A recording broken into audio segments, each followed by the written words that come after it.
Hey guys, welcome to another Stu's Corner. Sorry it's been a while, obviously it's been busy with workshops and bits and pieces and travelling around, so I do apologise.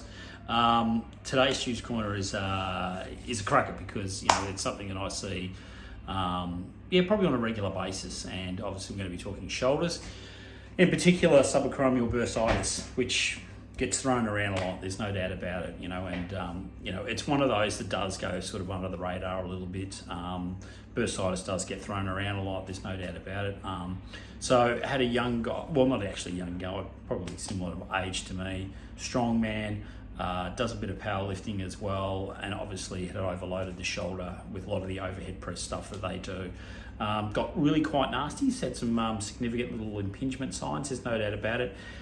Had been on the merry-go-round to quite a few practitioners. Obviously, he has been a client of mine in the past. Obviously, just wasn't getting anywhere with it. Obviously, the exercises and all that sort of stuff was probably starting to aggravate it even more. His impingement signs got worse. By the time he came in to see me, he was red hot, and obviously got a competition coming up really soon. So obviously, as all athletes want to do, they want it fixed and done and sorted out yesterday, which is not always the case.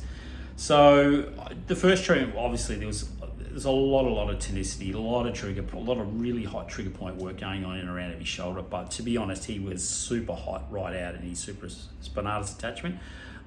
We've done some treatment. Yes, we got some change. There's no doubt about it. It was probably about 30-40% better, which is great, but not enough, to be honest. Got him back in for a second treatment, did a little bit of needling, and also did some soft tissue work. And it was at that point I said, look, mate, I'm going to be honest with you. I'm pretty sure this is bursitis driven. Let's get an ultrasound first, make sure that we're dealing with a bursitis. And now I know that imaging is not everything, and sometimes people can come in asymptomatic and actually even have bursitis and so forth. But he had the classic signs of it, there's no doubt about it. Anterior shoulder pain, he had catching out in the lateral, and obviously just literally no power and so forth. So, once again, those strong impingement signs. I advised him that if he did get the ultrasound and they did find a bursal bunching there and there was a significant bursal component to it, let's get it injected now. So the one thing about bursitis is if it is a true bursitis, it will respond beautifully to a cortisone injection. We can muck around with all the tissues and, and so forth, and you will get change, but you won't get that long lasting change. But for him, we got him in, obviously had the injection, 80-90% of his problems dropped away straight away, got him back in. So now what I normally do is I give them a week post the actual injection, get them back in, and there will be a lot of residual stuff to work on. Obviously, once again, there'll be those trigger points, there'll be a lot of accessory muscles that you need to work into, especially also the neck.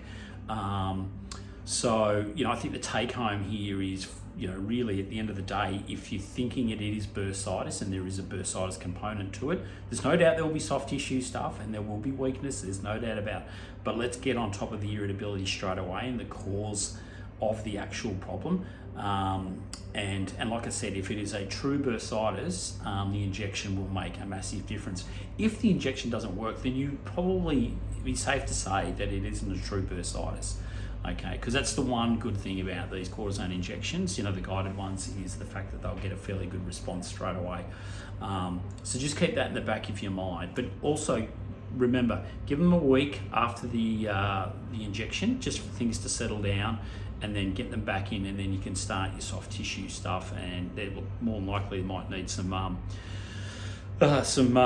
corrective exercises there as well, and you should find that you get a fairly good turnaround straight away. The other thing is too, there may also be a tendinopathy going on and may exist as well, so that's something else to rule out as well, because obviously it's a small space there.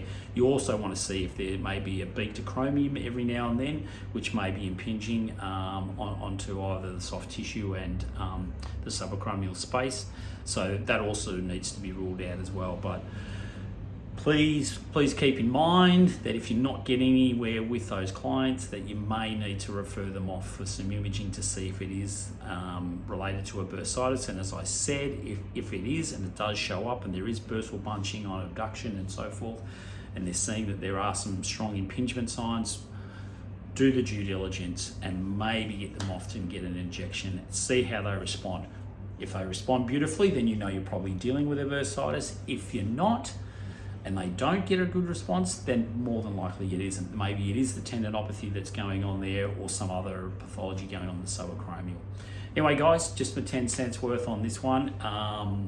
And probably like to think that a lot of you'd be all over that, but you know, once again, you know, it comes down to your differential diagnosis, you know, whether or not you're dealing with, you know, a subacromial pathology, or you're actually dealing with something that's, you know, maybe outside of that, you know, God forbid a labral tear or whatever the case may be, which is certainly could have been in the ball court for this guy. But anyway, nonetheless, hope you're all doing well.